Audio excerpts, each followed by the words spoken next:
નમસ્કાર બધા મિત્રોને, જય માતાજી, રામ રામ। આવ્યા છીએ નાનકડો ડાયરો કરવા, થોડા ઘણા જોક્સો સાથે મનોરંજન કરીએ। હસવું આવે તો હસી લેજો। જોક્સની શરૂઆત કરવાની છે। એ પહેલા મિત્રો, તમે બધા એસબી હિન્દુસ્તાન ટીમના વિડીયા જોતા હશો। હું પણ દરરોજ જોઉં છું, મજા આવે છે। અને એમના વિડીયોમાં ઘણું બધું શીખવાનું પણ હોય છે। હા, કુટુંબમાં કઈ રીતે વ્યવહાર વર્તન કરવું, કઈ જગ્યાએ કઈ રીતે વર્તન કરવું, ઘણી બધી સમજદારીના વિડીયો બનાવે છે। હા, અને એમાં આપણા લોક લાડીલા એવા હુમતાળજી, હા, એમની કોમેડી તો અલગ જ હોય છે। હા, જોરદાર કોમેડી હોય, એમની મજા આવી જાય। હા, અને કોઈ પણ વિડીયામાં પોતે માર ગાજા વગર તો રહેતા જ નથી। હા, વાઘોજીની, ભૂપતજીની બે થાપું તો ખાવા નહીં જ। અને તોય પાછા વિડીયામાં શું કે ખબર, આપણે હાથાના છૂટા છે, ભમાયા વગર રહેતા જ ને। અને પછી ઈ ભમીને પડે ઠાકો। મિત્રો, જોક્સ થી શરૂઆત કરીએ કે આપણે નાના હતા એટલે આપણે જો વાળ કટિંગ કરવાના થતા ને તો 2 જણા થઈને આપણા વાળ કટિંગ કરતા, બોલો। હા, આપણો બાપો આપણને પકડી ગયો હોય અને નાઈ ભાઈ કટિંગ કરે કહો હવે। અને હવે મોટા થઈ ગયા ને તો નાઈ ભાઈના દબણમાં તો રહેવું જ પડે। હવે એને કે અળવા ખોસા થાય। હા, બરોબર આમ પગ બાલ કટિંગ કરાવતા હોય અત્યારના જમાનામાં, અને જો લગી આડાળું તાકવાના કરે ને તો દરત ભોડું પકડીને આમ નેસાનામાં આવે કહો, બેહવું પડે ને। હા, સીધા ટાઈટ થઈને ચાય કોદાળો હરખે ના રહ્યા હોય ને અહીંયા ચેવા સીધા દોર થઈને રાસો। હવે હમણાં એક જેવો મારા જેવો અળવિત્રો મીઠાઈ વાળાની દુકાને ગયો મીઠાઈ લેવા, અને એમાંય પાછી એને જલેબી ભાવે એટલે જલેબી લેવા ગયો। ત્યાં હલવાઈને જઈને કે તો કેટલા વર્ષથી કે મીઠાઈ બનાવે છે? બિચારો હલવાઈ કે આ શેઠ હું 10 વર્ષથી મીઠાઈ બનાવું છું, એમાં જલેબી તો 20 વર્ષથી બનાવું છું। હા, તો ઓલા ગ્રાહક કે શેઠ કે તું 20 વર્ષથી જલેબી બનાવે છે તો તારાથી જલેબી જીધી ચમ નહીં પડતી? લે હવે જ્યાં લેવા ગોતવા જાવ સવાલ, જલેબી કુદાડો જીધી હોય મારા ભાઈ, ઈ ગોળ પોંજરા જેવી જ હોય। મિત્રો, ઘણા બધા લોકો રખડવાના બહુ શોખીન હોય છે। હા, લગ્ન થઈ ગયા હોય ને તો એમનો રખડવાનો એવા તો ના જ જાય, એમાં હું તો પેલો।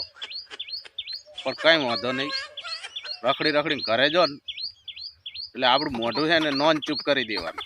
હા, ઓકે, માર્યા હોય ને મોઢું કેવું થાય એવું આમ ડરીને આવેલા હોય ને એ ટાઈપનું મોઢું કરીને આવવાનું।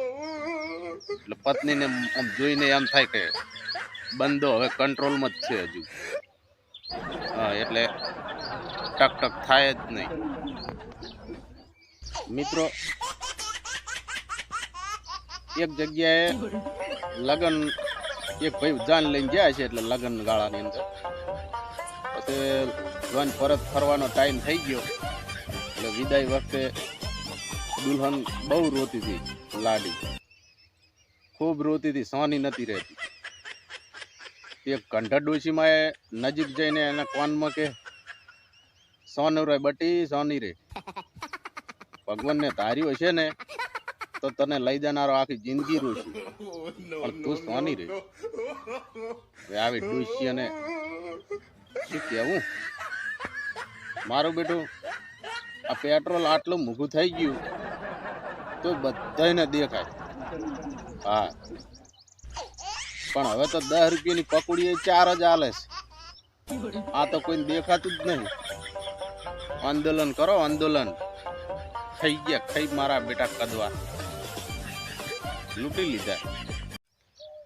એમાંય હવે તો મારી બેટી ઇલેક્ટ્રિક સ્કૂટીઓની એટલી બધી આમ વેલ્યુ વધી ગઈ છે ને, લોકો એની પાછળ બહુ પડ્યા છે એમ. હા, તરત ખરીદી જ લે. પેટ્રોલના ભાવ વધતા જાય છે, શું કરે. પણ ઇલેક્ટ્રિક સ્કૂટીઓ લઈને ફરે છે. એમને એટલું કહેવું છે કે એક મોટો ઘંટડો સ્કૂટીમાં લબડાઈ દો ને ભાઈ, બાજુમાંથી નીકળો છો ને તો કોણ ખબર પડતી નહીં, ભડકી જશો. એક ભાઈ વળી લગ્ન કરી અને ઘર જમાઈ બની ગયા, બોલો. હા, તે ઘરે એક દાડો સાસુને કે, સાસુમાં હવેથી છે ને આ ઘરના રોટલા મારે નથી ખાવા, મને રોજ તમારે દાળ ભાત બનાવીને જ આલવાના. સાસુમાં કે કેમ જમાઈ? અરે કેમ શું, પાડોશી બધા હવે તો મેણો મારે છે કે હા હરાના રોટલા તોડે, રોટલા ખાવા જ નહીં, દાળ ભાત આપવા જ તમારે. મિત્રો, ભગવાને પણ બહુ સમજી વિચારી અને આપણા કોણ આટલા બધા બારે રાખ્યા છે. ન કે મારું બેટું ચશ્મો પહેરવા માટે ખીલિયું ઠપકારવી પડત, બોલો. હા, જેમ દિવાલમાં ખોટી ઠપકારે ને એમ. હવે એક છોકરાને એક છોકરી સાથે પ્રેમ લગ્ન થવાની તૈયારી જ હતી, અને પછી શું કારણ થયું ને બંને જુદા પડી ગયા. પછી એ છોકરીના લગ્ન ચાલી રહ્યા હતા અને ત્યાં આ છોકરો ગયો તો છોકરીના બાપે છોકરાને કીધું કે ભાઈ તમે કોણ છો? તો છોકરાએ જવાબ આપ્યો કે હું સેમીફાઇનલમાંથી બહાર નીકળી ગયો અને ફાઇનલ જોવા આવ્યો છું.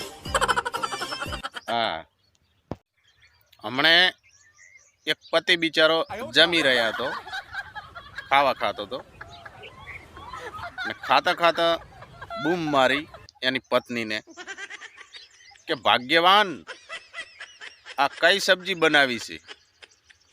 એની પત્નીએ સામેથી જવાબ આપ્યો, કેમ શું થયું?